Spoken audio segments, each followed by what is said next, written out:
Oh, and Carson.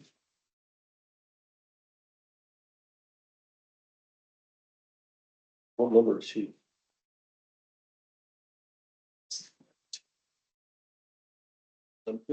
Public comment? No, number 4. Oh, I'm gonna go. Yeah. Oh, I see it. And she is. All right.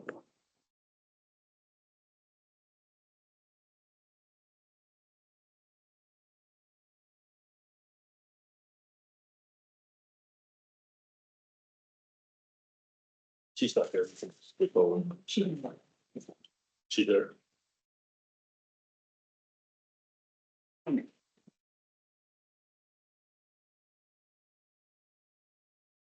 Where you going? Didn't start until 12:55. Yeah. Oh. I'll be good on that. See like parts of Friday, and my youngest son might think it's hilarious that they're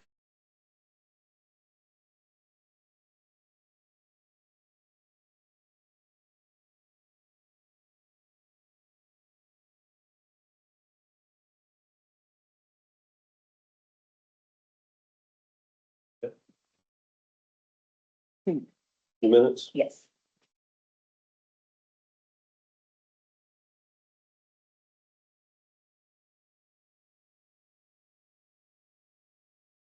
Why's everybody so quiet?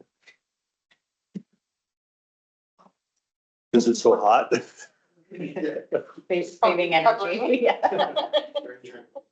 Then you never know if they're gonna counter that and have the air conditioning down to 60 when you're inside somewhere. Exactly. Yeah, Get some layers still, yeah. Yeah, I always carry a sweater with me for that reason.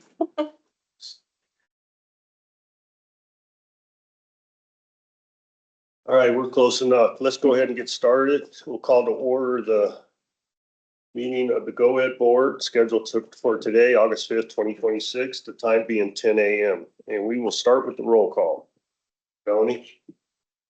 Thank you, Governor Melanie Sheldon for the report.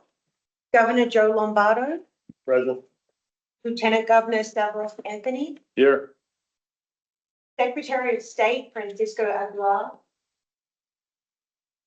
Was attending virtually. Are you there, Secretary of State? Dr. Weldon Havens, Present. Ms. Sasha Stevenson. Present. Mr. Jay Barrett is unable to attend. Ms. Yolanda King. Present. Ms. Deborah Jacob. Present. And Ms. Jenny Sarton, I believe, is virtual. Yep, I'm she's here. sitting right there. Thank you, Jenny. Governor, we have a quorum. I will now read out the non-voting members. Mr. Matt McNair is going to be a late arrival. He should be here in around 30 minutes. Mr. Chris Sewell. Present. Thank you. Dr. Victor Wakefield. Present. Dr. Christopher Sanchez was unable to attend today. And then Dorian Stonebarger representing Director Burns. Yeah. Thank you. A lot of doctors. Hey, Victor, you get the book I sent you? Not yet. All right, we'll move on to the first opportunity for public comment. Do we have any public comment there in Carson City? Alex Backus for the record, no public comment at this time. Do we have any public comment here in Las Vegas?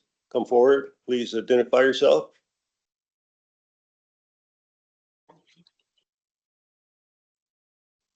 Hi, Wagner, City of Henderson for the record. Governor Lombardo, members of the GOED board, here today to express our support for rapid response monitoring services. I want to acknowledge that before you as a director level agenda item, but nevertheless, we wanted to voice our support for this company and this project. They've been a valued member of our community for several years now. They created the jobs they said they were going to create. They made the investment they said they were going to make.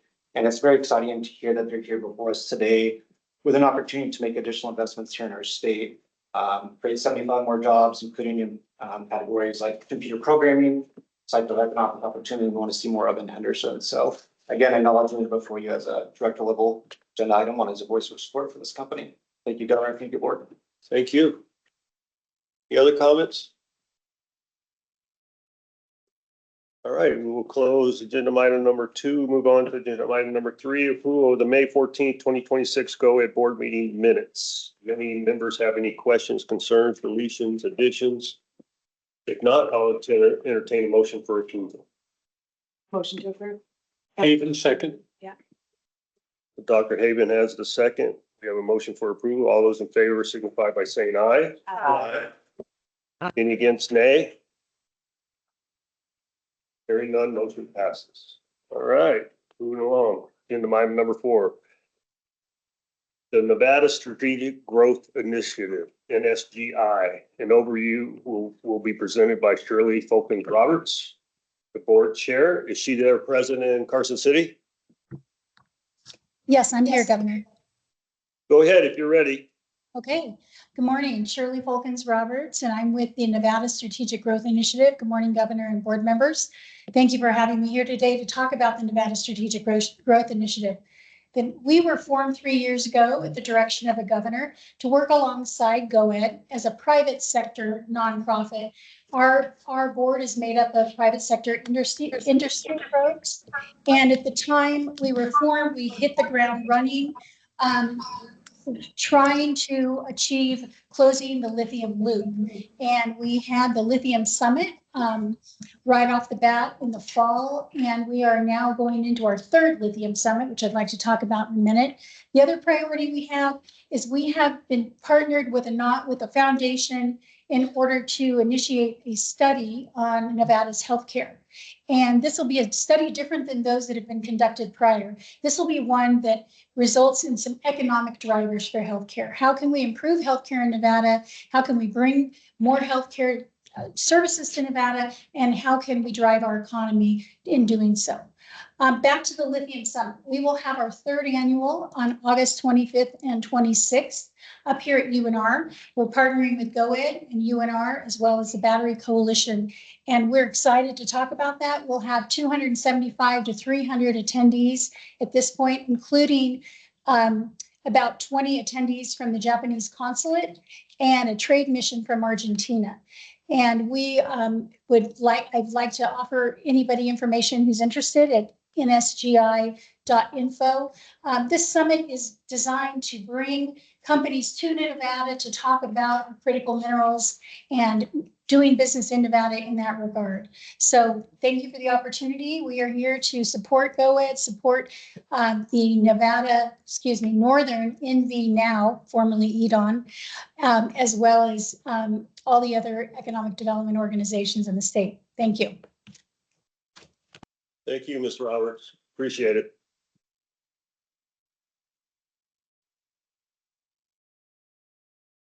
All right. Let's move on to agenda item number 5. Looks like we have 8 abatement applications for board approval, and we will start with the first company being, and forgive me if I mispronounce it, but is it Alpla? That's correct. Alpla? All right. Emma, are you doing the, Yes. all right. Good morning, Governor Lombardo, Lieutenant Governor Anthony, GOED Deputy Director Dorian Stonebarger, and the rest of the board members here. My name is Emma Kesserich, and I'm Vice President of Business Development and FTI for LVGEA. I would like to introduce Alpla, who is an advanced manufacturing company, recently expanding their national operations to unincorporated Clark County. Alpla is a global leader in innovative plastic packaging solutions. They will establish a new manufacturing presence in Southern Nevada as part of its expansion into the Western United States. The project represents $8 million in capital investment and is expected to create 51 new jobs over the next 2 years with an average hourly wage of approximately $34.92. And it's my pleasure to introduce Ken Ambery, CFO of Alpla. Thank you, Emma. As Emma said, my name is Ken Ambery. I'm the head of finance for Alpla North America. First, I want to thank the governor and the board for considering our application and giving us the opportunity to come here and answer any questions you may have. Most people have never heard of us, but we are a global company headquartered out of Austria. Although we've been in business for over 70 years, we've only been in the United States for the last 25 years. So we are headquartered in Georgia in the United States. In those 25 years, we've opened 17 locations already. predominantly in the Midwest and the East. So now, as we looked west, we were looking for several different things to expand in the west. One, a strategic location, an area with strong workforce availability, someone with has proximity to universities and technical schools that we partner with, and then friendly state and local government relations. And so we found all of those things here in the Las Vegas area. So we have recently launched a site just north of the city here. As Emma said, we have an $8 million initial investment. This represents 3 production lines for us out of this site, but we are designing this site to produce 10 production lines worth of product. So we expect these, I know you just said 24 months, we expect to be fully operational within 9 months. So in Q1 27, we expect to be fully staffed with the current plan. And then probably over the next 24 months, we fully expect, hopefully be back in this room talking to you again, expanding this site to its full capacity of 10 production lines. How many months was that? You said. We're going to be fully operational in 9 months. 9 months? By the end of Q1 27, we expect all production to be running. And I found PowerPoint presentations Did? from the last event. Okay. And I can edit them. Oh, so we just take the bios. We have somebody I haven't live on wrapped the bios line. yet, but I did, Jeff Can you Berger mute sent me your- those so far. I've Can you gotten mute those. your mic, please? Oh. There you go. No. There you go. All right, do we have any questions, member questions of Mr. Embry? Deborah? I'm very familiar with you.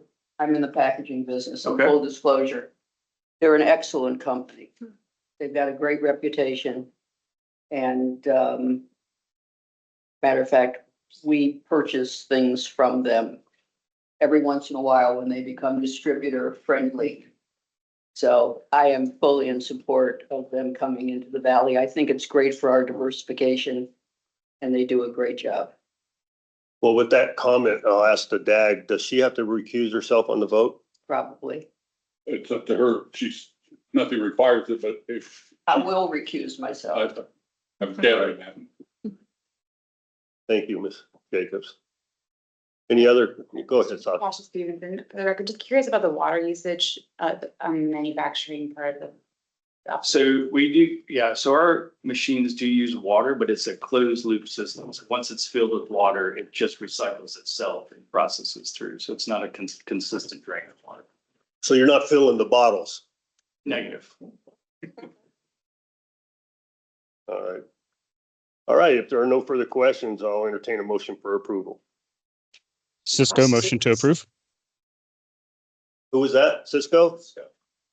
Yes, Governor Cisco. Okay. We'll let the record reflect that Secretary of State's on the air line now. We have a motion. Do I have a second? Second, this is Member King. All right, we have a motion for approval for ALPLA.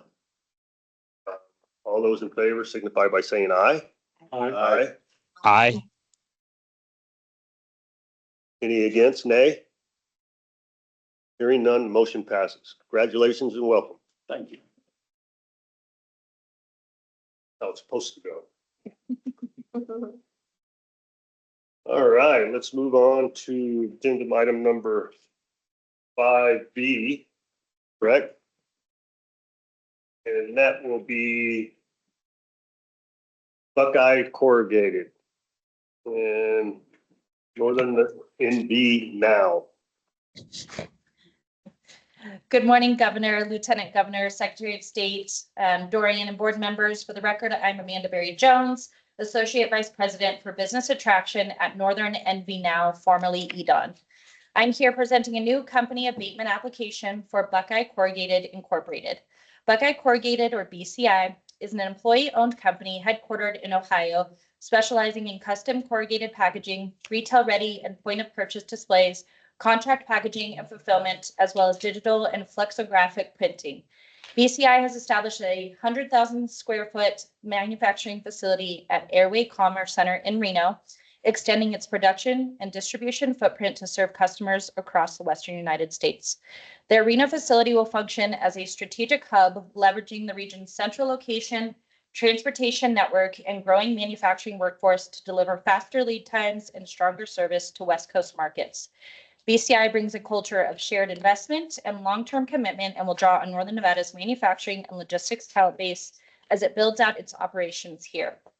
The company combines innovative design, operational excellence, and American-sourced manufacturing to deliver packaging that protects products, strengthens brands, and improves supply chain performance. With sustainability, workforce development, and community engagement as core parts of their business model. With Northern NV Now's full support, BCI respectfully requests approval for the sales and use tax abatement, modified business tax abatement, and the business personal property tax abatement, and qualify with 2 of the 3 criteria. Ms. Vanessa Anton, CFO, is joining me in person today to add background and answer any questions that you may have. Vanessa? Thanks, Amanda, and thanks to the team of Northern Nevada Now for welcoming BCI to the community. And we're happy to say that we're part of the community as of today as well. And thank you to the team of GOED, the Governor's Office of Economic Development, for being a resource for BCI on the preparation and understanding of the needs of the state. And thank you, and also good morning to the board members and the governor, lieutenant governor, secretary of state, and Director Burns for granting us a few minutes of your time to provide some background on BCI. As Amanda mentioned, we are a privately held employee-owned company. This is a unique ownership structure in which no one person has majority ownership. Rather, the collective team drives and benefits from the results of the company. BCI coming to Western United States was fueled by current customers' desires for us to be able to supply our customer corrugated products to the Western states of operation. So then back in 2024, we formed an internal team to research and perform due diligence on various locations in Western United States. One of those locations being Nevada, specifically looking at Reno. Upon a closer look at Reno really does align with BCI. Reno is kind of tagged as the biggest little city in the world. BCI is a little fish in the big corrugated box industry. We comprise less than 1% of the total market, yet we swim strong, we work hard, we believe in our people, and we are committed to making an impact. Our basic beliefs regarding safety, customers, people, profitability, and ethics is baked into our growth strategy and expansion initiatives for our new manufacturing facility in Reno. We are investing in a new building and high-level equipment that cultivates a safe environment for our people. Through our due diligence over the past 2 years, we have met with numerous local business owners and company leaders that express a desire for local manufacturing pursuing their corrugated packaging needs. We plan to earn the trust of the business owners and local companies to provide high-quality product and services. Our financial pro forma and investment into this new geographical market will serve as another tool for BCI to continue to strategically grow and remain privately held employee-owned for the long term.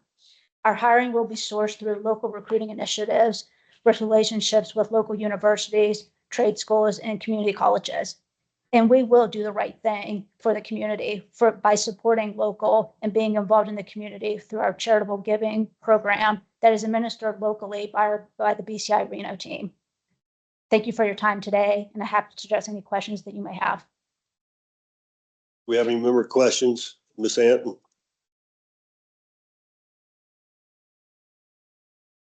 All right, no questions.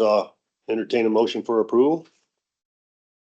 This is John looking for the record. I will move for approval of Buckeye Corrugated Inc. Jacob, second. All right, we have a second. All those in favor signify by saying aye. Aye. Aye. Any against, nay? Hearing none, motion passes. Congratulations, much. welcome. Thank you very much. Thank you. Hey, Amanda. Are you there still? Yes. So help me understand your new name. I feel that might be the responsibility of our CEO to address. However, Northern NV Now is just a new representation of how our region has diversified and grown. We do not have an acronym. We kind of wanted to refresh what our organization does and how we are recognized locally, nationally, and globally for our economic growth within the community as well as outwardly. Are you reading from a mission statement? I am not. Hey, so are we, is the proper pronunciation NV or Nevada? NV, Northern NV now. Okay. Thank you. You're welcome. Are you ready to proceed on the next item? Yes. That would be item 5C, and that would be the, hold on. Colabor? Is it Colabor-E or Colabor? Colivore. Okay, welcome. Thank you. Come forward, please. Hello again. For the record, Amanda Berry Jones, Associate Vice President of Business Attraction at Northern NV Now. I'm here representing a new company abatement application for Colivore Reno 1 LLC. Colivore Reno 1 LLC is planning to establish a data center facility in Story County with operations expected to begin by the fourth quarter of this year. The company provides turnkey and client-designed data center services, including network infrastructure, security, monitoring, and power and cooling systems, and designs its facilities for maximum efficiency to minimize the burden on local jurisdictions and the utility. This new facility follows a high-density metro edge design that delivers significant computing capacity within a compact footprint. Its liquid-cooled architecture eliminates the need for water-intensive cooling, achieving a water usage effectiveness of 0. Colivore is committed to the responsible development of digital infrastructure, supporting the growing demand for AI and high-performance computing, and to building a diverse workforce as it grows its Nevada operations. With Northern NV Now's full support, Colivore respectfully requests approval for the data center sales and use tax abatement and data center personal property tax abatement, and they meet all three of the qualifying criteria.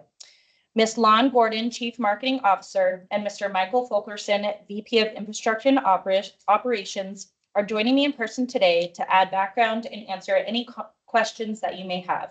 Other team members from both the company and their tax consultant are with you in Las Vegas, as well as joining us virtually.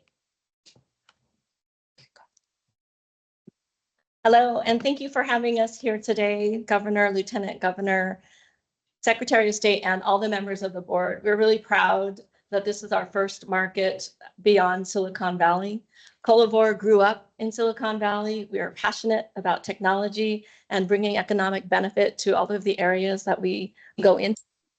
And we chose Reno as our first market, partially because it's close to us, but also because it's a great community. We have been thrilled to work with Northern NV Now, formerly E, and GOED, and it's been a great experience for us. Our goal is to bring technology to all areas that are essentially underserved, but also all the main areas in the US.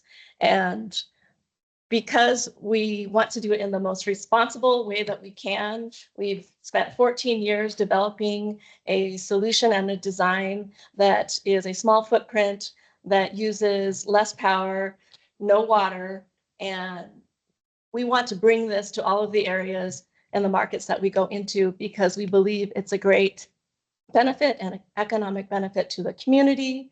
We'd like to engage with the community and be active members of the community everywhere we go. It's our ideal to be engaged with local, state government before we even build and as we build and after. And we would like to and are currently engaging with local educational entities, community colleges, trade, and even STEM high schools, K through 12, to develop a curriculum to help the local community develop the workforce, develop our youth, to have jobs in technology and AI, where we obviously have a passion for it. So I think there may be a few questions. I'm not going to go into a dissertation about that now. And I will just say that I'd also like to just introduce Mike, who's here to answer any technical questions about power and water. And Mike is our VP of Infrastructure and Operations. And we're just proud to be here in Reno as our first market. Thank you. All right, do we have any member questions? Ms. Jacob? I'm very interested. I'm familiar with the way you have contributed to zero water, but I am particularly interested in hearing about power. That to me is the biggest problem we're facing with respect to our grid. And so I'd like to hear from you on exactly, you talk about a small footprint, but it's still a footprint. And it's still AI data. So I'd like to hear about your power usage, your planned power usage. Sure. So our facilities are all designed to have a very low power usage effectiveness. And what this means is we maximize the amount of work that the technology inside the data center is doing for every watt consumed from the grid. As part of securing power for these projects, we work with Nevada Energy to secure power, forecasting the load ramp and how this would impact as part of the IRP filings. This was all completed back in 2024 for this project to show that there would be no additional generation impacts beyond what Nevada Energy had already forecasted. I also would like to say that as a strategy, we generally go into a new market and our sites are not the hundreds of megawatts or gigawatt size. Our Story County facility is 16 megawatts, so much, much smaller. And so we don't we don't really transmit power across state lines like these large data centers. We're very, very localized. Yeah. Less impact to the grid. And that's our goal. Do you have any plans in future years to incorporate SMRs into your power design? We currently do not have plans for that.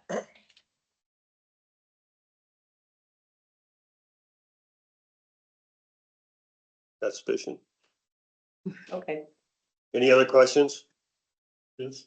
I wonder if the commissioners of Story County weighed in on this, and are they in favor? I think Mr. Mitchell's there. And thank you, Governor and Board. I'm Clay Mitchell, Story County Commissioner. I'm pleased to speak in support of the abatement package for Colavor's Reno 1, their Reno 1 facility. Colivor really stands out as a leader in high-density liquid-cooled data centers.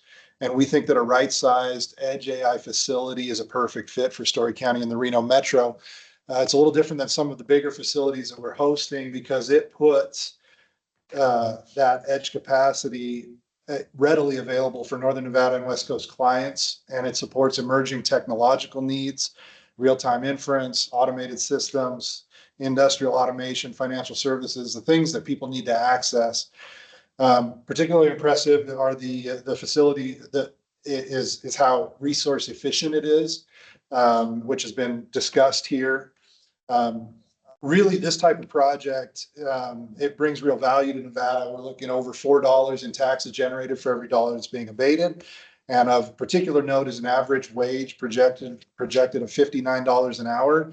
That's 32% above our average. Our average in Story County is 32% above the state average, and this is 36% above that. It's about 80% above state average wages. So these are quality, future-proof jobs. So we're pleased to also report that Colivor is engaged in the local community. We're excited to officially celebrate their facility opening in the coming weeks. So it's exactly the kind of responsible, innovative growth that we want in Story County. And I urge the board to approve the package and welcome Colivor to Nevada. Thank you. Just one additional question. Are you speaking as an individual or are you speaking for the commission? Yeah, it's a great question. I was asked by the county manager to provide comment, and so I'm not sure, to be honest.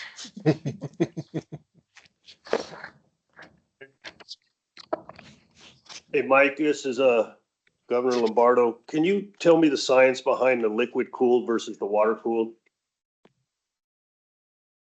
Yeah, so in the closed loop system, we're using a portion of water, a portion of glycol, and some other chemicals. Really, liquid cool just encompasses everything because these systems do not just use pure water. Is that the direction that most of the facilities are going towards? Are you aware?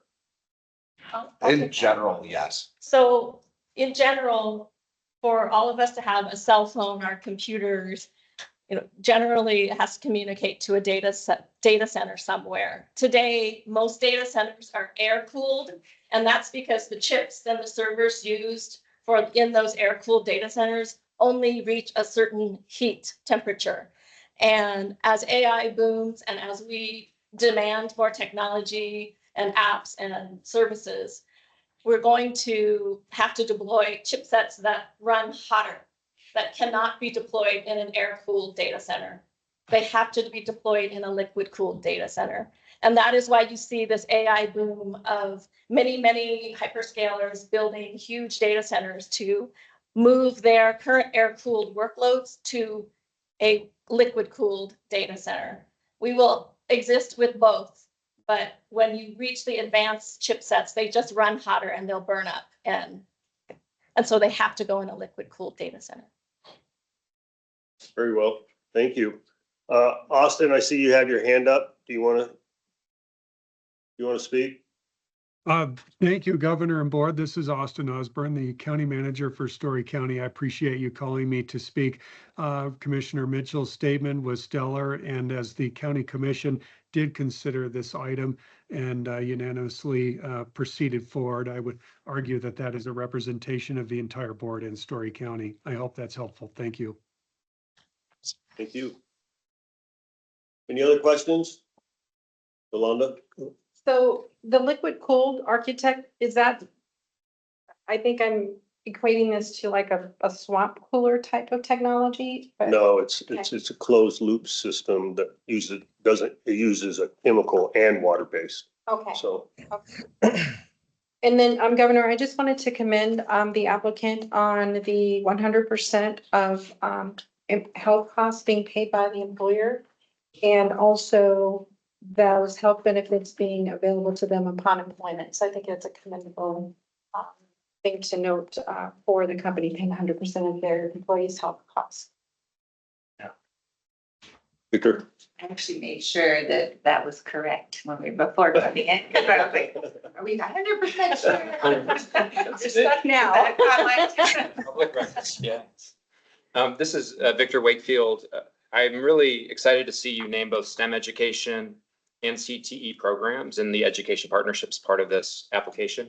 I think you said they are, you're exploring the potential of those. Do you have any additional information that you could share around what that exploration looks like, or ways that we could help you with that at the Nevada Department of Education?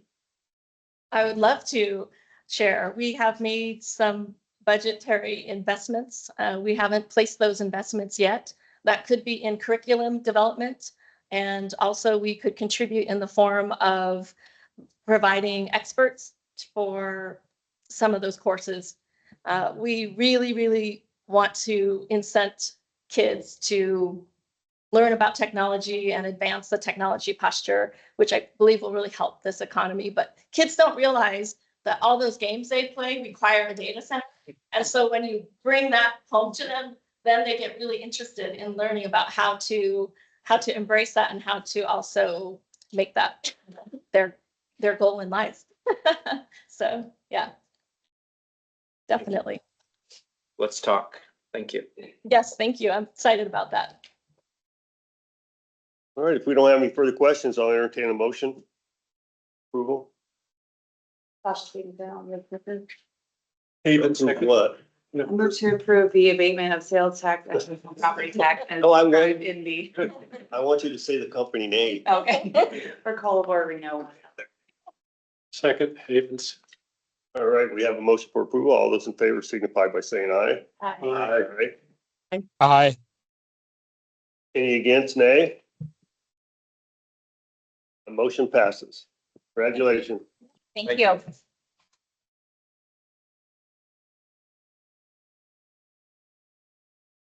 For all the companies that are presenting today, once your vote has been casted, you don't have to stick around just for information.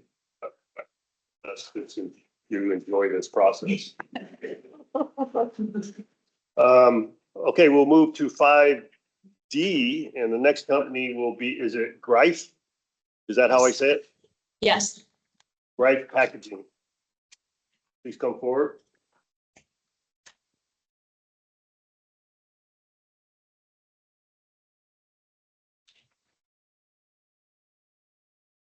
Good morning. My name is Heather Westling Gross, and I represent Business Attraction for Northern NV Now, for the record.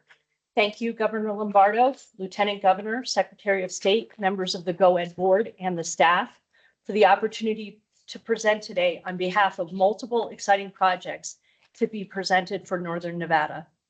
Greif Inc. is one of the world's major industrial packaging manufacturers, headquartered in Delaware, Ohio, with more than 250 locations across 30+ countries with over $5 billion in annual sales. The company anticipates leveraging local partnerships to support hiring, skilled trades, maintenance, quality, supply chain, and leadership pipeline needs. Greif is known globally for its integrity and for a zero harm culture built into every part of its operations, with sustainability and operational excellence at the core of its business. Greif's commitment to Reno, Nevada represents organic growth for the company, expanding its manufacturing capabilities with a facility strategically positioned to serve the West Coast. The company is expanding into a facility in the North Valleys region in Reno.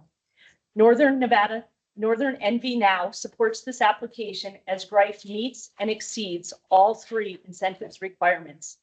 We are pleased to be joined today by representatives from Greif, Eric Nelson, RVP and Business Unit Leader, Trevor Horn, Plant Manager, who has just relocated to the region. Virtually, Kyle Farland, the Regional Engineering Manager, is also joining us. We appreciate their partnership. It has been a pleasure working with you. And we welcome the opportunity for them to speak further to the project. Thank you. No, thank you, Heather, and really want to thank you and your entire group for all the support that you've given us. And, to the Governor, Lieutenant Governor, Secretary of State and Board of Directors, thank you for considering our application here for the tax abatement.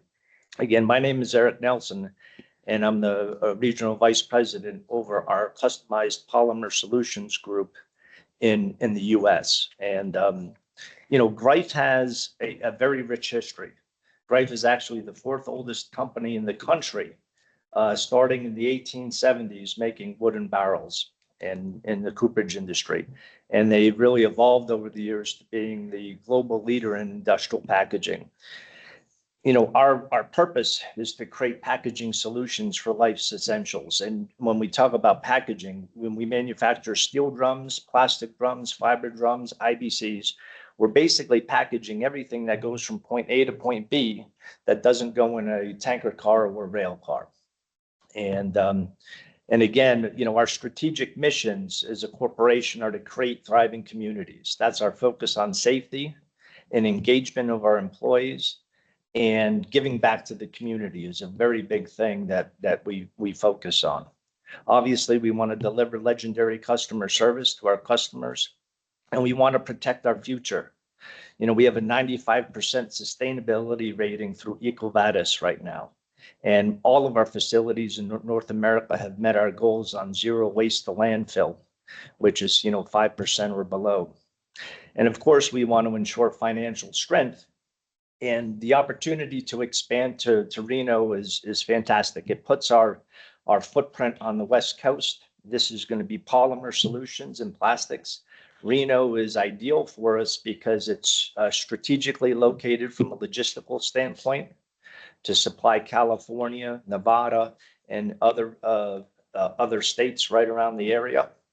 And we're also very attracted to just the employment situation there, and working with the TMCC and developing a lot of technical talent and bringing people into the facility.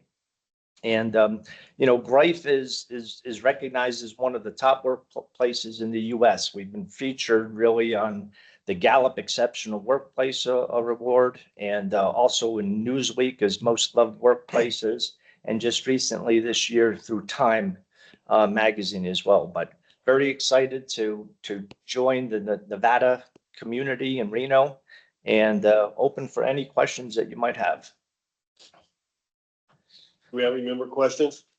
Sasha? Sasha Stevenson for the record. I know you've mentioned sustainability quite a bit. Can you just for the record, talk about your water usage and whether that system is closed? Yeah, I mean, again, we're manufacturing plastics. We'll use water, okay, in our chilled systems, but everything is closed looped and sustained and reused in that process. So also too, we'll look at alternative energy supplies. A lot of our facilities, we've looked at solar. That's definitely going to be an opportunity in Reno. And certain facilities in the Midwest, we're powering 30% of our plants via windmills and all too. So once we get established out here, we'll be looking for those opportunities. So sorry, Sasha Stevenson for the record, follow up. So have you been working with the utility and do you have a plan approved by the utility to get started? Not yet, honestly. We've just signed our lease over there on Lear Boulevard. We'll be moving equipment into the facility really at the, it'll be towards the end of September. And then, our director of engineering and myself will be looking and partnering up with the utility people in the area. And then Heather and the group out here will certainly help us connect some of those dots and get established. We're working with the landlord. So the building itself was a high power user in the printing press manufacturing in the past. So the landlord, and there are other occupants in the building. So this meets the power requirements of the building, but they'll pursue a contract with NV Energy as they're pursuing their business licenses and all of the other concepts that they have to go through in order to establish their operations. Thank you for the clarification. One more question, and you just touched on it, Sasha Stevenson, for the record. I see that you don't currently have a business license in progress. Does that mean, are you looking at other jurisdictions still, or is this just paperwork that hasn't gotten filed yet? No, the paperwork has been filed. I just have to follow up. We just signed the lease probably 2 weeks ago, and that was a requirement to finalize that business license. But everything is in process, and we should have that established probably within the next week. So. Okay, thank you. Hey, Heather, for the record, Governor Lombardo, you mentioned that the Greif was met all three requirements in their application. But yes, they're deficient in the number of job created. But I was briefed that in a period of 3 years, it would be approximately 150. Is that correct? I think as we talk to the company, they've had some moving numbers, but I think that they're looking at really the organic growth of the business to determine how many employees would be there. But I think they see a lot of, they don't want to overpromise or get over their skis. But I think that in the beginnings of talking about the project, we were looking at 100 employees, and then they've just kind of managed those numbers so that they don't over deliver in this market. It's definitely going to be a stage of development. We're moving in 2 large plastic machines into the facility here that should be operational, I'm going to say by January 1st for sure. We're also bringing in a small jerry can machine that will probably be started up, I would say, in maybe February or March.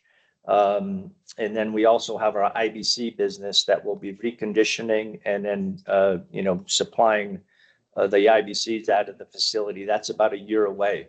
But what's interesting is the facility has room to put in at least another 2 large plastic machines and 4 or 5 additional small plastic machines. We're investing in a larger facility, and we expect that we're going to be able to grow this business. And yes, if that's the case in point, the numbers of employment can be pretty significant. So, yeah. And just for clarification, Eric, what is IBC? Is that what you said? IBC? Yeah. An IBC is an intermediate bulk container. If you've ever seen a big plastic square bottle that's in a steel cage, it's about 275 gallons or 330 gallons on a pallet. That's actually your fastest growing area of industrial packaging. So. All right, thank you. Any other further questions? If not, I'll Yes, Governor. Yes, go Governor, ahead. it's Sisk. On the business license, are you getting a local county business license or a state business license? I'm just wondering why the requirement for the lease for the license. That's what we were told. I mean, our tax department has been filing that and working with it. And, I'm quite sure it's a state business license, so.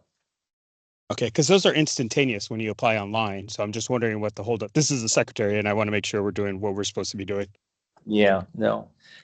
Yeah, if I have any questions, I'll investigate this, like I said, over the course of the next week, and I can get with Heather if there's any kind of holdups, but. Okay, because we generally don't require a lease for a business license. So just want to No, clarify. yeah, I was kind of surprised as well, too. We actually made the payment for it and had everything established, and they said, no, they wanted to see a signed lease. So, That's not our purview, so I'm not sure you're dealing with the Secretary of State's office. So okay. thank you. Yep. Which All right. concerns me a bit. So that we're having an applicant apply if they have not. I guess that's a question for council.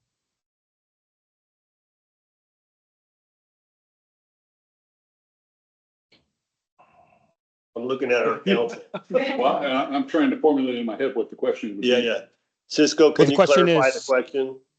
Yeah, if they don't have a formal entity or established entity in the state, have not applied for their business license, can we approve an abatement for an entity that has not gone through the proper steps and proper procedures of the application? Melanie? Melanie Sheldon for the record. An application can be heard and approved under statute without the business license being in place. However, the tax abatements cannot. So a company must have all business licenses and license and local licensure in place before those abatements can actually commence. So do we table this decision to the next meeting? The Secretary of State, Melanie Sheldon, for the record, statutorily, they are sound at this point. They can make an application and it can be approved. However, when they go to sign their contract, that cannot be executed until everything is in place. And the Department of Taxation will also not allow those abatements to commence until they are sure all the licenses and the registrations are in place for every company. Understood. Thank you. Thank you. Deborah Jacob. In my personal opinion, I think perhaps they're coming before us too soon. To grant, I hear what Melanie's saying about the statute. But I'm not sure I feel real comfortable in granting abatements on the come when they really don't have their plans in place and they don't have their business license. Alex Backus for the record. Under many circumstances, the decision to make a move into a particular market is dependent upon whether or not they can receive these abatements. It's been very common in practice for the entire time that these have been available. If anything, this process is a decision-making process for many companies and would tip the scale in order for us to win a project into our region. So it's a pretty common practice. Personally, I do not think that it should prohibit going forward with this approval at this time. Governor, this is Cisco. I too am concerned and I will be voting no, just to be transparent. Thank you. Do we have any other comment? All right, I'll entertain a motion. I'll move for approval, Stavros Anthony of Greif Packaging. Yolanda King, I'll second it. All right, we have a motion for approval. All those in favor signify by saying aye. Aye. Any against? Nay? Nay. Nay. Cisco. Nay. Who was the third nay? Jenny. I shared the same concerns regarding licensing. We have it's a majority vote, correct? That's majority, correct? That's so 5 yeses, 3 noes. All right, motion passes. All right, welcome and good luck on the continued process. No, thank you. And we'll get that business license figured out here very shortly. So. And can the Dorian, can you let the board know, keep us updated on the status? Yep. All right, we move on to agenda item 5E, which would be Hive Solutions.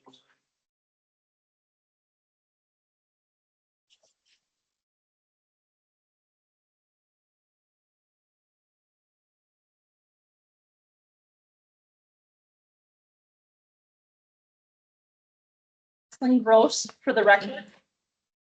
Hive Solutions Corporation is a US-led designer and manufacturer of custom compute, storage, and networking systems, and a wholly owned subsidiary of TD SYNNEX. The company is establishing strategic operations in the state to become a significant addition to Nevada's growing tech-based ecosystem. Northern NV Now is proud to support Hive Solutions' proposed Northern Nevada project alongside a project development in North Las Vegas. So this commitment will create high-quality positions and investments statewide. Hive Solutions has identified a facility at 8,000 North Virginia Street in Reno for a 624,000 square foot advanced manufacturing, targeting full operation in Q4 2026. We collaborated closely with LVGEA's professional leadership team, Danielle Casey, Clarissa Castillo, and Emma Kasserich, and we want to thank them for their efforts and expertise. It really has been a pleasure working with our OEA in Las Vegas. I'd like to give Clarissa an opportunity to speak here just for a moment, if she's available to do so. Thank you, Heather. For the record, Clarissa Castillo, Chief Strategy and Performance Officer for LVGEA. We want to echo Northern NV Now's comments and recognize what a great example this project is of regional collaboration. While our organizations represent different parts of the state, we share the same goal of attracting high-quality employers that create meaningful opportunities for Nevadans. Working together allowed us to showcase Nevada as one unified market, and we're excited to welcome Hive Solutions and support their continued success across both Southern and Northern Nevada. Thank you. Northern NV Now hereby supports this application for the sales and use tax abatement, modified business tax abatement, and personal property tax abatement incentives to be approved. Hive Solutions exceeds all three thresholds for their incentive requirements. We are pleased to be joined today by representatives from the company. Eric Lark is the Global Director of Indirect Tax, and Nikki Knowles is the Manager of Indirect Tax. We appreciate Hive's partnership throughout this process, and we welcome them now to speak further to the project. Thank you. Thank you all for your considerations. Let me just first say that this has been a ride. It's been very exciting, but it's only the beginning. Hive has been fully operational for 15 years, and we literally started off as the infant in a world of technology. But as of Q1 of this year, we started to release our financials under the parent company. And if anybody's actually looked at it, we're not the baby that we were at the beginning. We're growing. And because of that, we're expanding. We are a global company, but it's not just global as far as distribution. We're a manufacturer, design. This is not just off the shelf rack servers, network compute rack servers, and all the components in relation to the servers that we build. This is a direct relationship that we have with all of our clients, where we have them come in at all of our sites. We have engineers from all over the world, and we develop engineers locally at all of our sites to help us design, build, manufacture, and offer a full turnkey solution for domestic shipments, as well as export and import and domestic supply in multiple countries, 40 to 50 plus and right now, but that's definitely growing.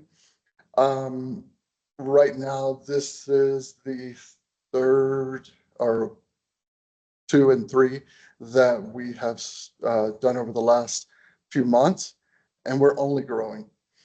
It's something we're extremely excited about, especially in this region right now. And I'm just very excited to be here and answer any questions that you guys may have. Do we have any member questions?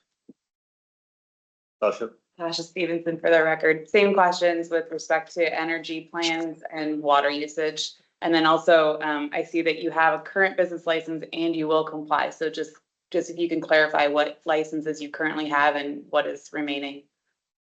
We definitely have our current business license for at the state level, and as we are finalizing everything locally, all of that will be managed. We luckily you're talking to the indirect tax team, so all of that will be managed accordingly. So right now this is North Las Vegas, correct? No, this is Northern Nevada. This is the Reno location. Reno, okay. So power, just because of different conversations. So power, right now we are working directly with Nevada Energy, and our team has a plan that is set forth with them. It is a plan from now through 29. The initial idea that we have with them is definitely going to be acceptable, and there will be a bit of investment on our part, expecting 3 to 5 million or so to have a connection to a upcoming connector. So forgive me, this is a little bit out of my area, but by that time we will have the fully sustainable amount that is required for our manufacturing and testing process to get us through to the future. So we are good with that one. We have all of our accounts set up with Truckee Water, with Nevada Energy, and with the gas companies as of today. But there is a good plan as of today with the October timeline to have us with the existing megawatt requirements. And then by 29, we'll have the full setup once we create that circuit. Yes, Okay. I've been on all the calls with NV Energy and filed their application so that they would have the timeframes for the energy usage as they establish and finish their TIs in the building. So just for clarification, this is a plan in place that NV Energy is approving. They're working with you on this. Isn't just something that's been submitted to them. No, we have a full actionable plan testing, and we're going steps further where we're working with outside groups at this stage to develop even more with the part that's going to require for us to create that circuit connection. So yes, we have actionable items. Thank you. Any other questions? Yes, Yes. Cleveland's for the record. There's concern generally in the public about data centers coming in and raising the cost of energy to citizens in that locale. Is this project going to raise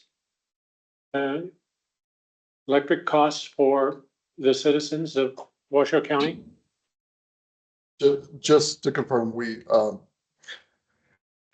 even though we may have a relationship to data centers, we are not a data center. We manufacture servers, we manufacture network and compute racks. We distribute the components that are used to manufacture those, but we are not. There is a requirement to test those servers before we distribute them.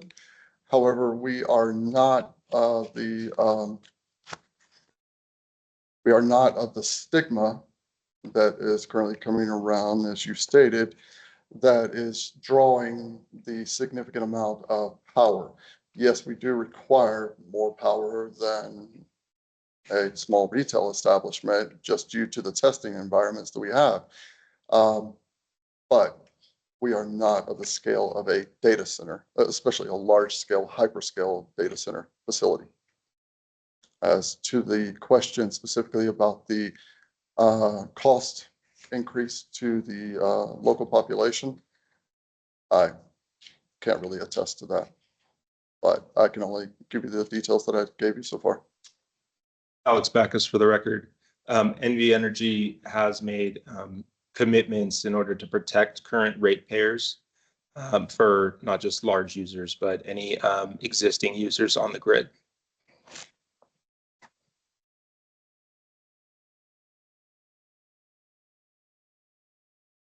Yes. Jacob, can you give us any idea of how many distributed servers you plan to build in the next 5 years? From the single Reno site? Yes.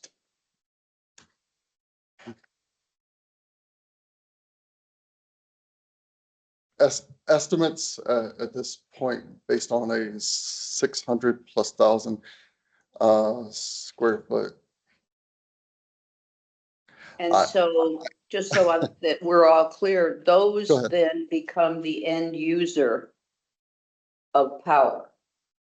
Yes, Yeah. exactly. Oh, thank you. And so let me stress this point as well. The majority of our manufactured goods will be exported.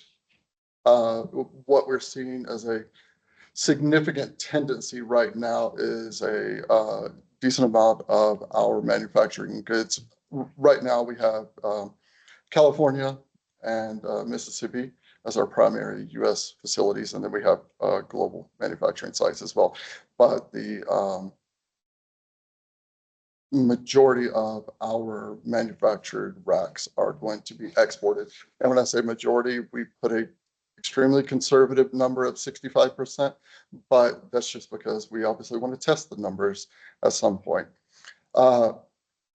Me, over the next 5 years, I would be extremely hesitant to give you an actual count, but it's literally in the thousands.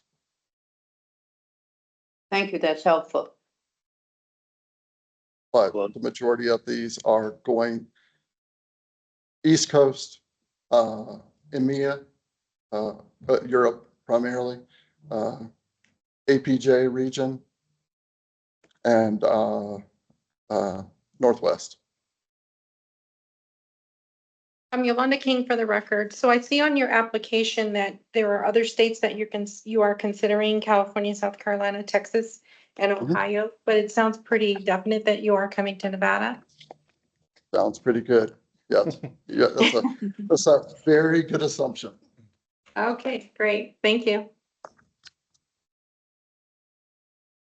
So, do any members have a problem if we take 5 E and F together as one item? As long as there are no significant differences in terms of what they've gone over for us. Clarissa Castillo for the record, no significant differences. Here in Southern Nevada, their facility is more based on distribution, so less reliant on energy and water. That is mostly up north. Here, there's an additional 240 jobs at $38.55 per hour, and they are covering 73% of health insurance standard across the other application, but no significant energy or water usage here. Is that okay? All right, I'll entertain a motion for approval. Stavros Anthony, Lieutenant Governor, I'll make a motion that we approve Hive Solutions Corporation as presented by Northern Nevada Now, and Hive Solutions Corporation as presented by LVGEA. Those items being 5 E and F. Yes. Jacob, second. All right, we have a second. All those in favor signify by saying aye. Aye. Aye. Cisco, did we get a vote? Sorry, I couldn't find the mute button. Right, any nays? Hearing none, motion passes. Congratulations and welcome. Yep. 974. Just Big deal.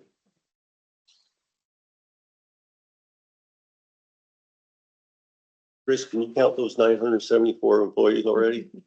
Of course.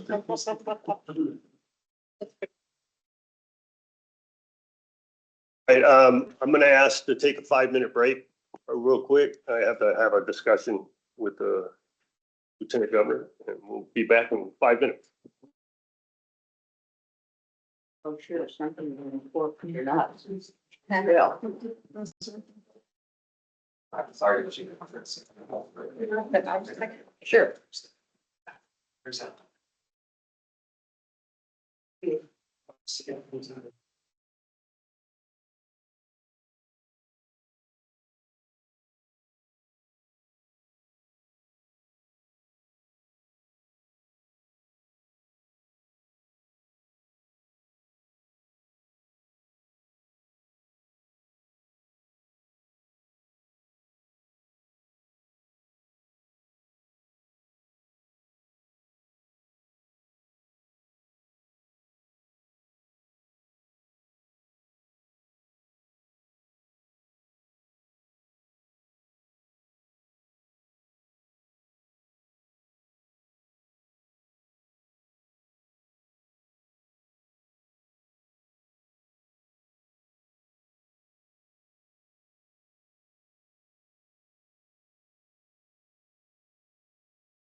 Everybody else at me? Yeah. Hey, Alex, are you ready there in Carson? What do you do with support typically? I'm in the K-12 superintendent. Yeah. Change your pace. There's a good, I like that we asked about the education reach program angle, so it gives me a little. Yeah, it's like this, it's not good. I feel like that It's also one of those things I want to kind of track. People have said here, and then a year later, the, just some. Yeah. What about yourself? Jenny, are you ready to proceed? Yeah. Cisco, are you on the line?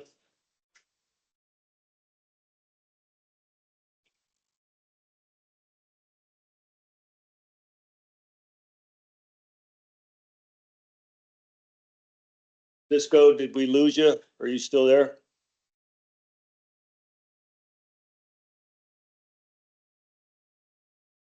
All right, Alex, are you ready to proceed? Darren Carson? We're ready to proceed, Governor. Okay. If I could have the clerk please advise me when Cisco comes back on board. While we wait, we'll go ahead and get started. We'll call back to order the GOED meeting scheduled for today, August 5th. And the time being 11:08. And we are on agenda item number 5G, correct? Yes. And that will be Nimble Precision. Please come forward. Yep. Hi, Emma.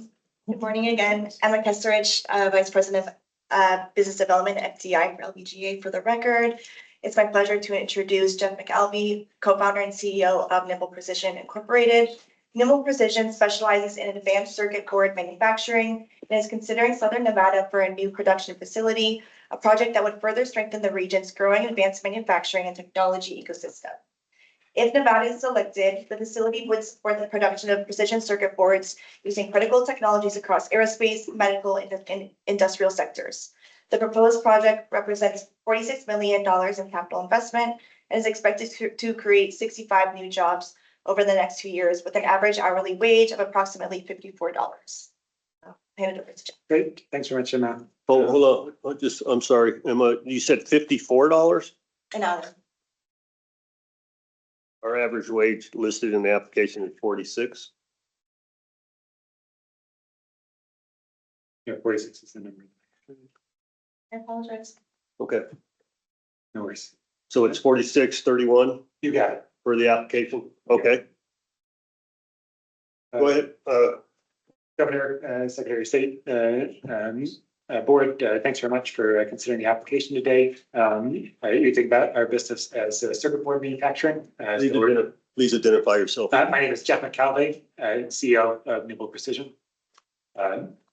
We're a circuit board manufacturer. We're privileged to make circuit boards that go into anything from hospital operating equipment to satellites to various other aerospace products. We are considering a variety of states for our facility, and Nevada is one of the finalists. There are a lot of things that we quite like about Nevada. Its proximity to our customers, its strong workforce, and excellent infrastructure. I think one of the things that is a factor for our consideration are the abatements, and that's why we are submitting our application bill.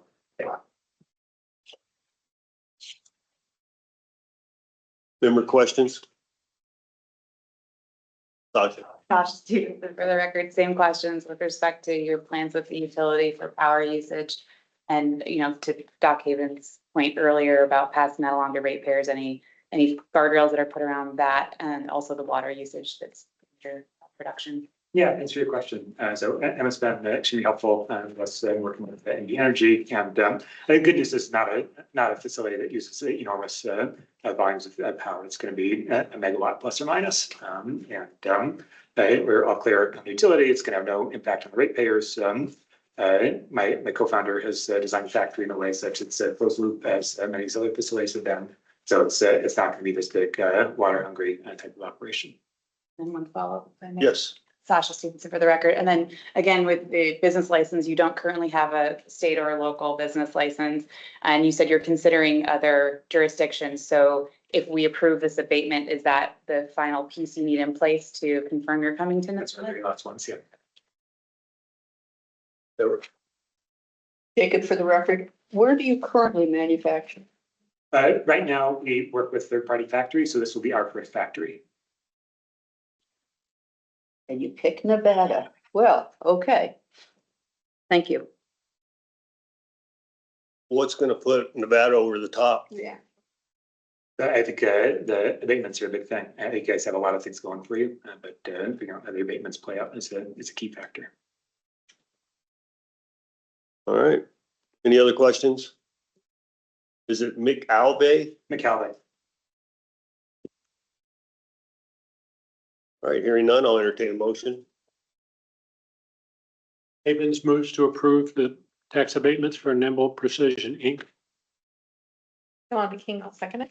All right, we have a motion for approval. All those in favor signify by saying aye. Aye. Aye. Was that you, Cisco?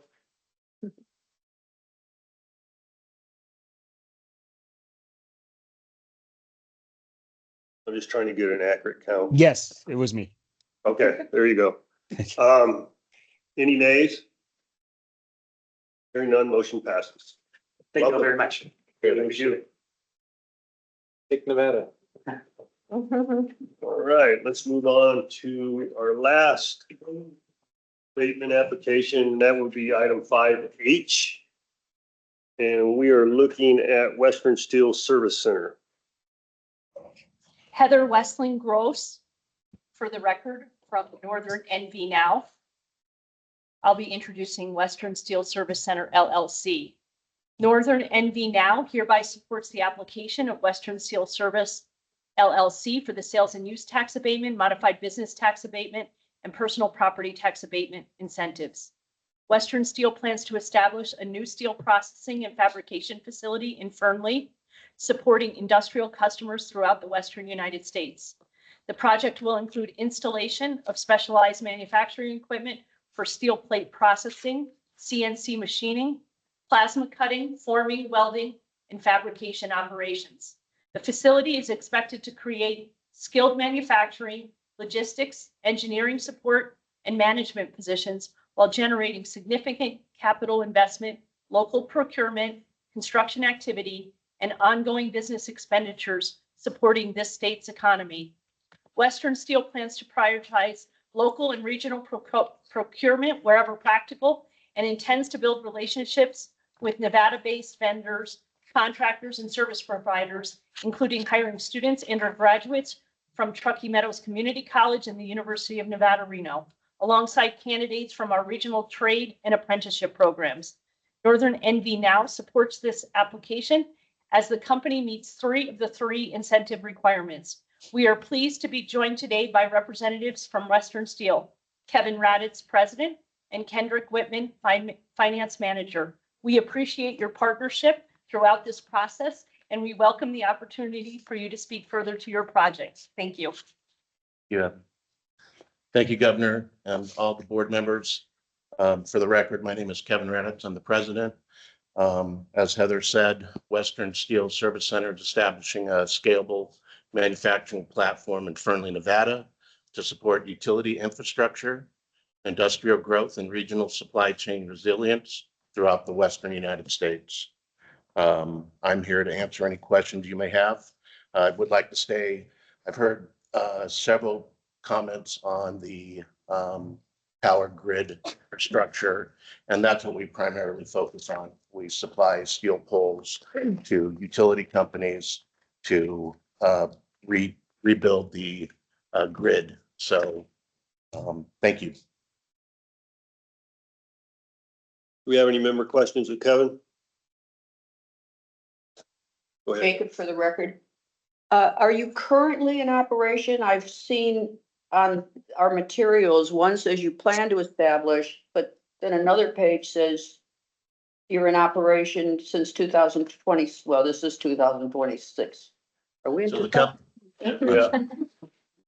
I forgot what year I'm in. So I'm just curious, have you already started operations in Fernley? No, we have a building and property. The company you're referring to is Western Utility Telecom out of Salem, Oregon. That's the money behind this investment. And they have been, I'm the general manager there. We currently support Nevada Energy, BPA, LADWP, SMUD. all the utilities east of the Rockies.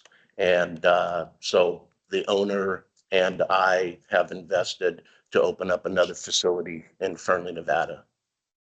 You don't have current. Thank you. I'm sorry. You don't have a current. We bought it. Yep. Yeah, we own the property in Fernley now. Yep. So you're at the top of the list. We're doing it.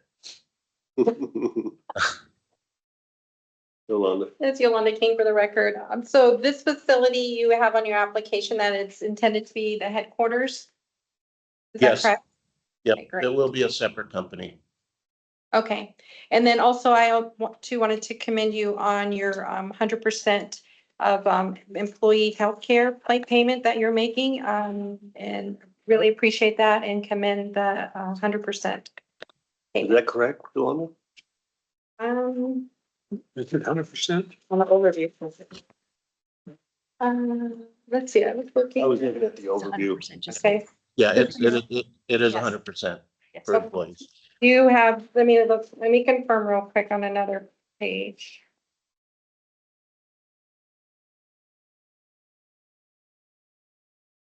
So I was looking at section 9 of the application. So to confirm, it is 100% because you have other differences of. Yes, ma'am. Okay. So they have here on the insurance costs 100%. So, That's their intent. yeah. Okay, all right. So it is your intent then to pay 100% of healthcare costs Yes, for ma'am. employers, or excuse me, your employees? All right, thank you. Thank you for that clarification. Any other questions? All right, if no more questions. I'll entertain a motion for approval. It's Yolanda King. I'll approve Western Steel Service Center. I mean, make a motion to approve. We have a second. I'll second. All right, we have a motion for approval. All those in favor signify by saying aye. Aye. Aye. Aye. Aye. Any against, nay? Jenny, did we get you on that one? You did. Okay. All right, motion passes. Thank you. Thank you.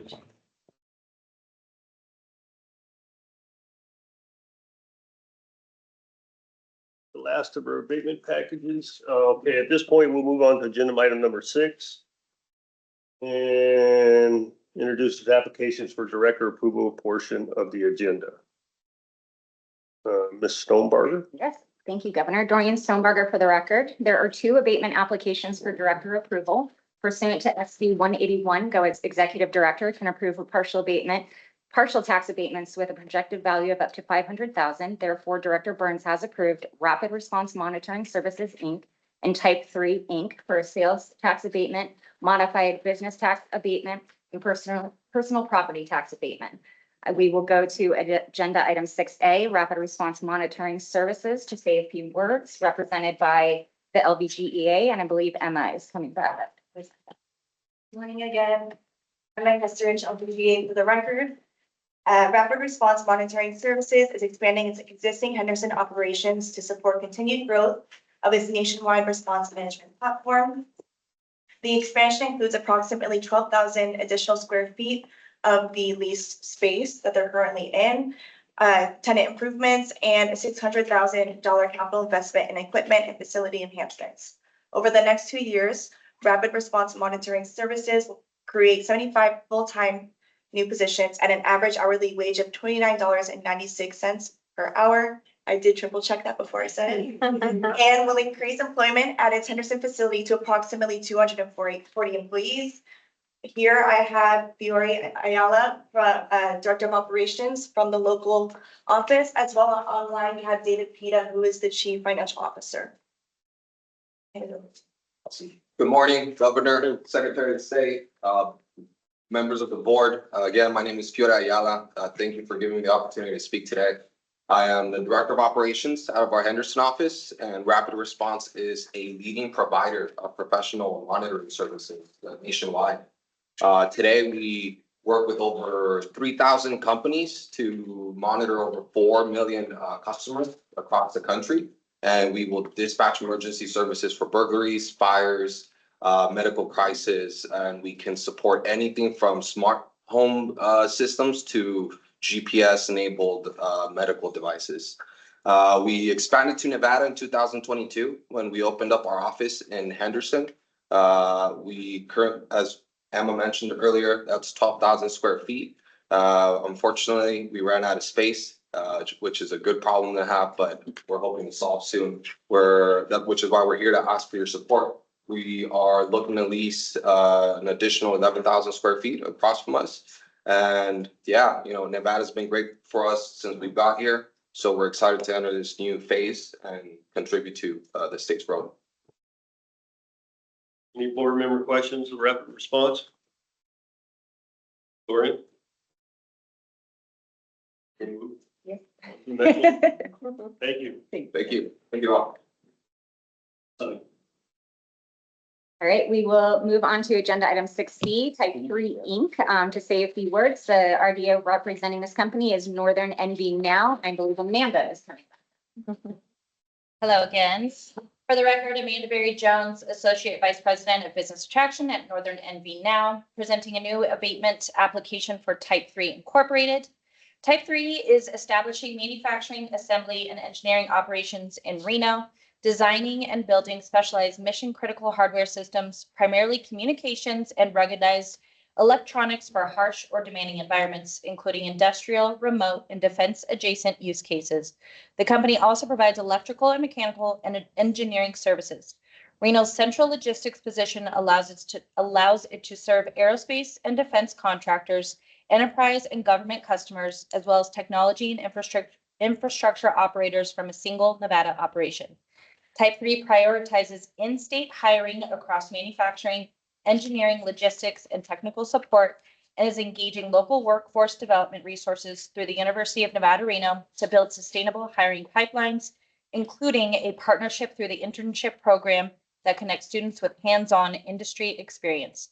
The company operates in full compliance with applicable environmental regulations with practices focused on waste reduction, energy efficiency, and responsible disposal of hardware components and materials. With NV Energy's full support, we respectfully request approval for sales and use tax abatement, modified business tax abatement, and personal property tax abatement as the company meets 2 of the 3 qualifying criteria. Mr. Daniel Moore, founder and CEO of Type 3, is joining me in person today to add background and answer any questions that you may have about his company. Thank you. Well, how do I follow that up? I started Type 3 to make the world's best mobility and communication devices. Our team is qualified to do that because historically we've been the best at what we do. We're mechanical, electrical, computer, and aerospace engineers.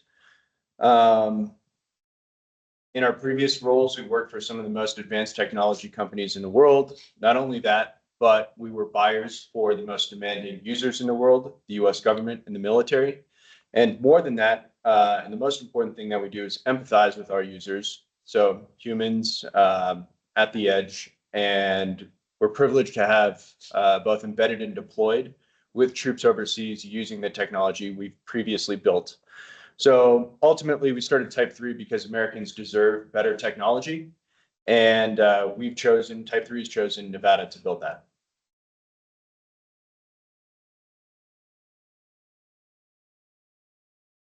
Any member questions? Welcome. Thank you. Thank you.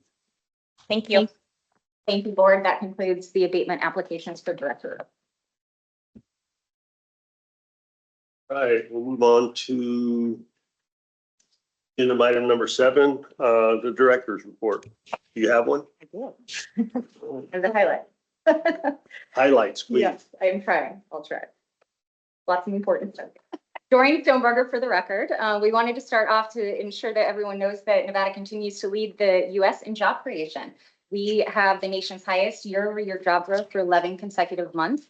Employment grew 1.8% over the last year, which is the fastest in the country.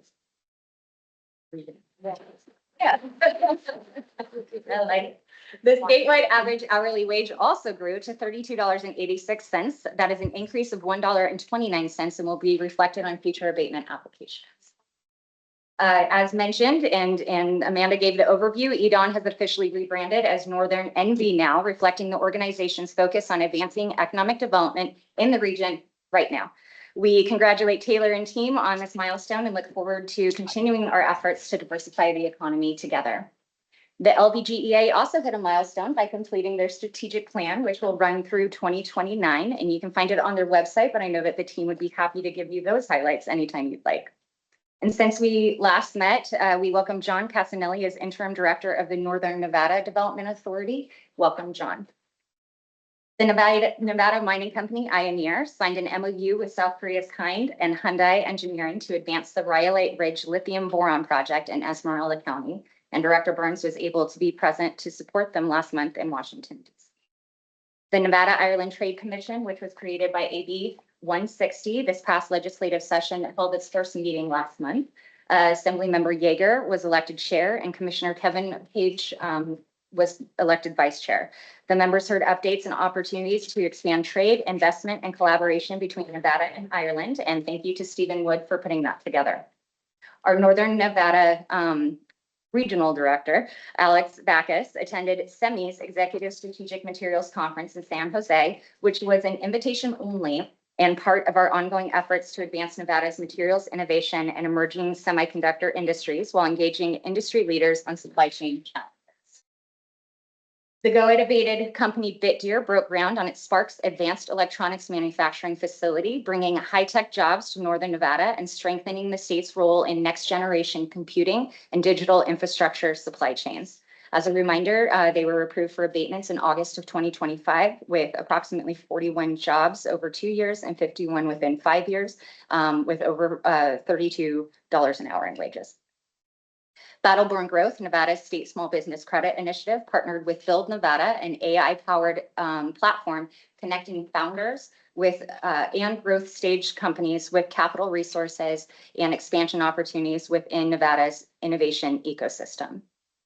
In celebration of America 250, the Office of Entrepreneurship launched the Nevada the Entrepreneurial on the 4th of July. This is a year-long storytelling campaign showcasing the people, businesses, and organizations driving entrepreneurship in Nevada. Weekly stories will be shared on GOED's website and social media channels, and Governor Lombardo kicked us off. Joining several partners, including the LVGEA, GOED co-sponsored a Southern Nevada delegation to Bio International, resulting in over 400 interested companies and 75 in-person meetings through the Nevada Pavilion. Following the conference, Las Vegas was listed in at least 3 biomedical publications as an up-and-coming hub for biomedical research and development. And 2 leases have already been signed at the Roseman BioVentures campus as a result. 6 straight Nevada Main Street communities received national accreditation from Main Street America. Gardnerville, Tonopah, and Downtown Reno Partnership maintained designation, while Boulder City, Midtown Reno, and Urington joined the program. There are now 14 affiliate-level Main Street organizations. Over $3 million in community development block grant funds were awarded to 7 projects in rural Nevada. The full list of projects can be found on our website, but 5 out of the 7 were related to water and sewer infrastructure. WIN celebrated its 10th anniversary. Since 2016, the WIN Fund has invested nearly $25 million in industry-driven training programs delivered through approved education partners. Of that $25 million, WIN received $4 million in funding this last legislative session, and all of that has been awarded to training providers in this past fiscal year. However, thanks to Director Sewell and the rest of the Dieter team, we were able to work on an interagency agreement and get approval from IFC to leverage their career enhancement program to continue to offer workforce training in areas where programs may not exist yet. Thank you. And we're also working with Dieter's Office of Workforce Innovation by helping to sponsor and plan their first workforce summit. The summit will be held October 27th and 28th at the Durango Hotel here in Las Vegas, if anyone is interested in learning more. Film Nevada partnered with NBC Universal and HBO Max to host a community screening of the Hacks series finale. The production employed more than 1,100 Nevada residents. supported over 300 Nevada businesses and generated millions in economic impact, according to production representatives. The Film Nevada team also received a record 18 applications for the Film Tax Incentive Program in this past fiscal year, and the approved productions are expected to spend $78.8 million in Nevada and employ more than 3,500 residents. Fun, 3 TV series that were shot here in Nevada have been nominated for 50 Emmy Awards. So we wish them luck, but they are competing against each other. Our Apex Accelerator met or exceeded 26 of their 27 KPIs over the last 12-month period. The exception has to do with the U.S. Small Business Administration's remodeling of its 8A program, which was beyond the control of the nationwide Apexers. Now, just for team member updates, Cynthia Randall, who is here, she wants to wave.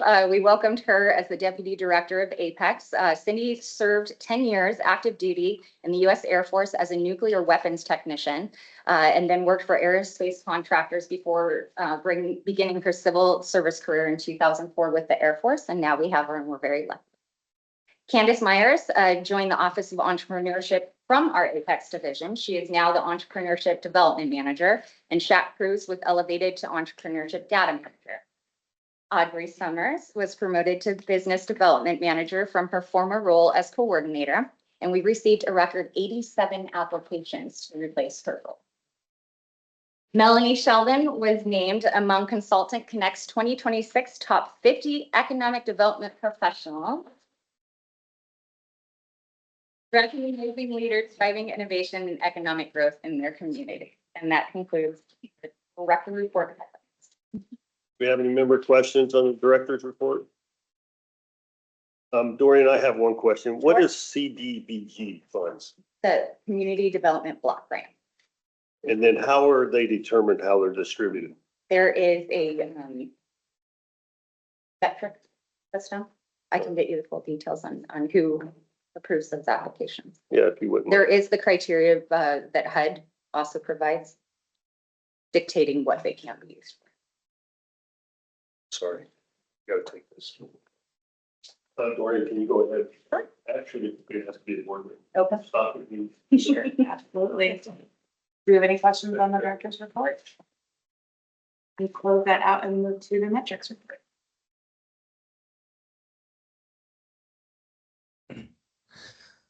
All right, if you'll bear with me, I'm gonna share my screen real quick. All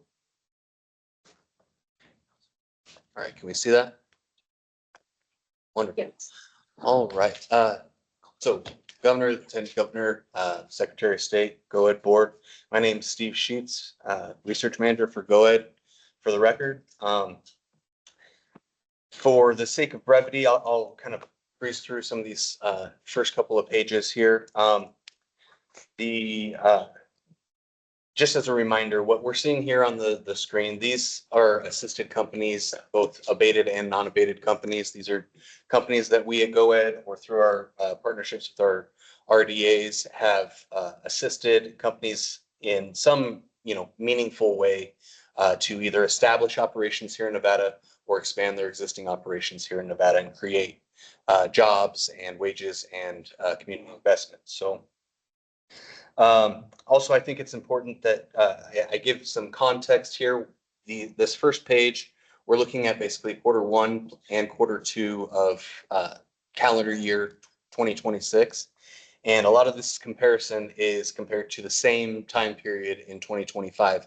And so as you may recall, it was pretty sluggish the first couple of quarters in 2025. We had just a new administration come in. There was a lot of uncertainty in the market, and kind of collectively everybody was under the same understanding that a lot of companies were kind of in a holding pattern and a wait and see, wanted to see how things kind of panned out. Now, obviously we find ourselves in a lot of uncertainty today. However, as businesses progress, they can't stall out forever. So we're going to see quite a few increases from that same period. So I'll go ahead and start that first line here. For the Q1, Q2 of 2026, we've assisted 35 companies. That's up 40% from 25 companies the same period last year. The initial 2-year jobs, these are jobs within 2 years that they forecast. comes in at 2,142. That's up very significantly from the 554 of the previous time. However, what I will say is when I kind of take out quarter one, quarter two of 2025, every 2-quarter period that I counted, came in at roughly about 1,500 jobs per 2 quarters. So we're actually exceeding that, which is promising. We move over to the build out jobs. Those are jobs that they estimate within the 5 years. This is after they've established operations and they've kind of ramped up into full operations. That's 3,108 jobs, up from 1,024 jobs from the same period last year. The next box over, we have the average, the weighted average hourly wage is $38.68. That's up from $34.61 in the same time period last year. I also want to make a note that we recently received word from Dieter. They calculate annually what our state average wage is, which dictates, qualifications for our abatement programs. In 2025, or the previous year, the criteria was $31.57. And the current statewide average wage is $32.86. So for the first half of this year, we've far exceeded that by roughly about $12,000 annually for full-time positions. We jumped down one line, assisted company investments came in at 836 million. That's up from 134 million the same time period last year. And then this business pipeline, the next 3 boxes represent the business pipeline. Our RDAs have been doing a great job with their retention efforts. We work so hard to make sure that we're attracting companies to the state, but we also want to make sure that we're providing the resources and the environment for those companies to thrive and stay here in the state. And they're doing a great job. We've seen an uptick in that. I will say this is something that we've been tracking more recently, so we only have 4 data points there. That's why you don't see a previous year comparison. The number of site visits were down slightly. This number tends to fluctuate up and down, almost by quarter. You'll be up 1 quarter, down 1 quarter, but it's pretty consistent within that range at 56 for quarter 1 of 2026. And then the number of assisted wins. So this is again just I should have changed that. Quarter 2 of 2026, 17 down from 18 last quarter, up from 16 a year prior. So that's the first page here. The division boxes down below that line, just due to timing and reporting periods and things like that, not a lot of information was made available since the last meeting. So those remain unchanged. However, I will say Nevada Film Office has rounded out their fiscal year with $37.8 million in production revenue, assisting 107 productions. Now, if we move on to the next page, why is this not moving? There we go. This is specifically the activity that happened within the quarter 2 of 2026. Those announced jobs, those 2-year jobs for just the quarter was 1,290. Once they built out, they estimate about 2,050 employees. Again, based on that 2-year weighted average wage of $41.87. So this was a very significant boost in this quarter. And then also, if we jump down one, we didn't have any non-standard contracts. So the full investment of $428 million is the projected capital investment for just the quarter. And then lastly, the third page, this kind of gives you a breakdown of what those wins look like. So obviously we had 17 wins. A majority of them fall in the manufacturing, followed by services, and then logistics and information technologies. One thing that I'd like to note is information technology tends to get a lot of capital investment, but just for this past quarter, a majority of that falls within the manufacturing sector. And that's further kind of supported by, you'll look at these quarterly site visits. I ask our RDAs to kind of give some notable site visits, just to kind of keep our tabs on what sort of companies are looking at Nevada. And this is very reflective of what you see in that table up above. We have a lot of interest from advanced manufacturing coming into the area, power generation, data centers, including also, just technology at large. And then, yeah, I think that's pretty much it. I'll go ahead and stop and ask for questions. I think we've got a question from Jenny. Yes, and correct me if I am wrong, but had we not previously agreed and approved for the RD reports to be a little bit more detailed in terms of location of these site visits?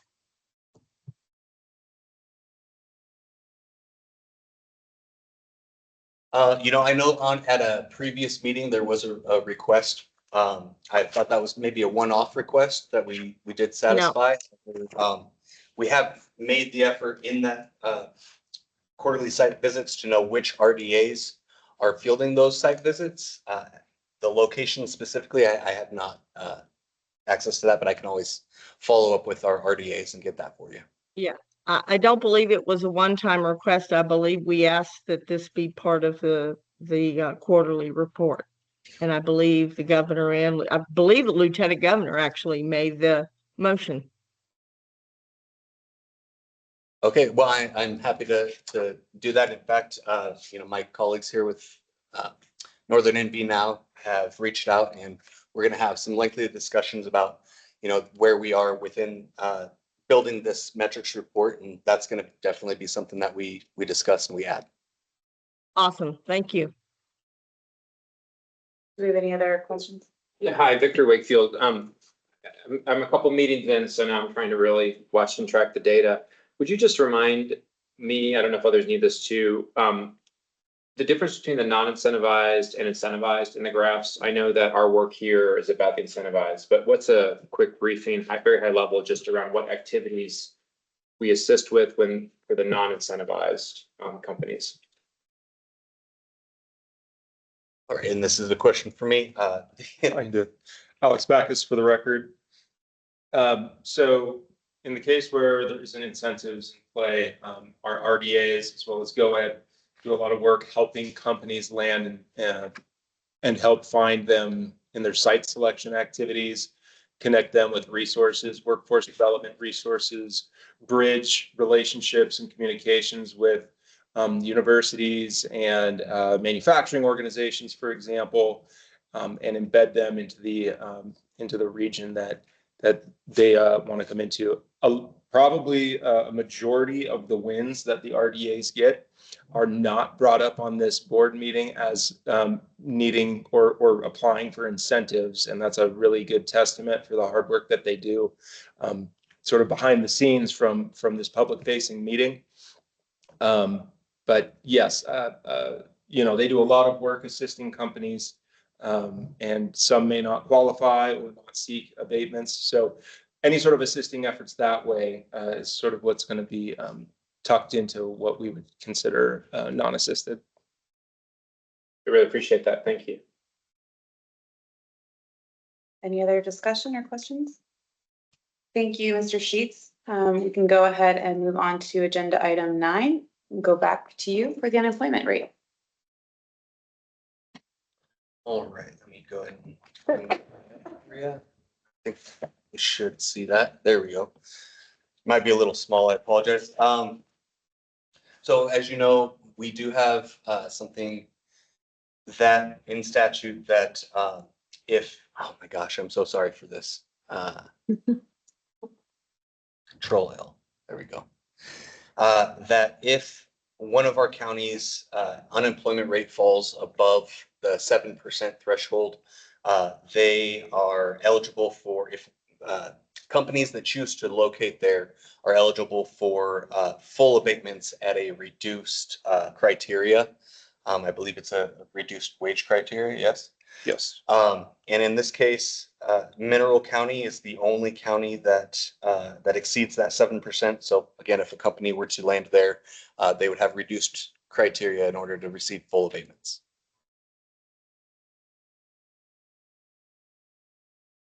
Any questions? All right, seeing none, thank you, Mr. Sheets. We'll close agenda item number 9 and move to agenda item number 10, board comments. I have a comment. Sasha Stevenson, for the record, I commend the work that all of our staff and our partner agencies do. And I think in moving forward, I would encourage companies applying for abatements to have at least a state business license filed. And I expect them, especially in industries that are historically intense use on energy and water, to come with and in your presentation, it'll save us time in questioning, to present that you have a deal with any necessary utilities, to present the water usage, the impact on the state, those kinds of things. I think it'll streamline this process quite a bit and will make us more confident in our approval of abatement application. Yes. Great. All right, seeing no other. I have one. Sure, yeah, go ahead. For the record, Chris Sewell.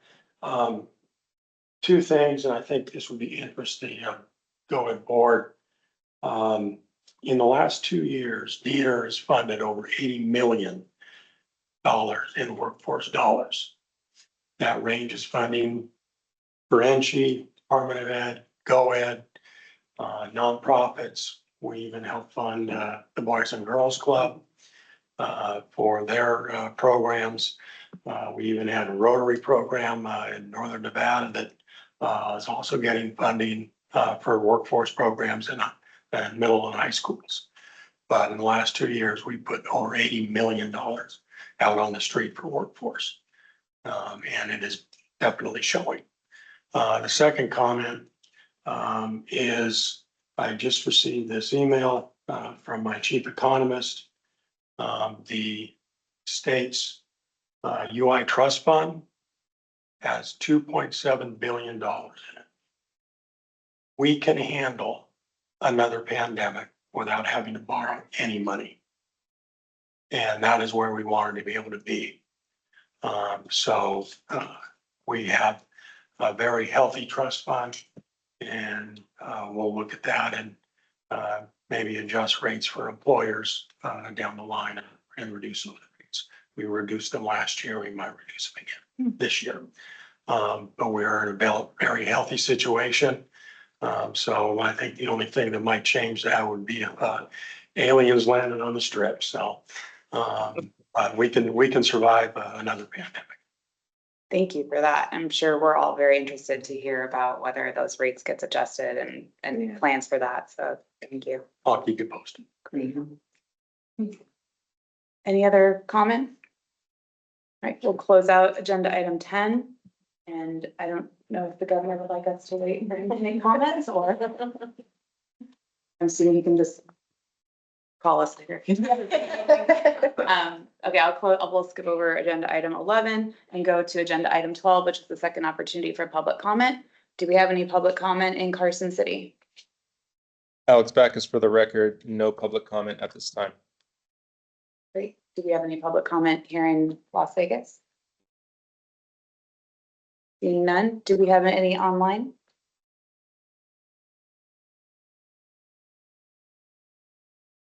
Oh, okay. Great. Seeing none, I will close agenda item 12 and I would entertain a motion for adjournment. David, so moved. Yolanda King, I'll second it. Okay, all those in favor, aye? Aye. Aye. Any opposed? All right, we are adjourned. Good job. Thank you. I can do that better than I can ask. Make a motion. Actually, here will be great.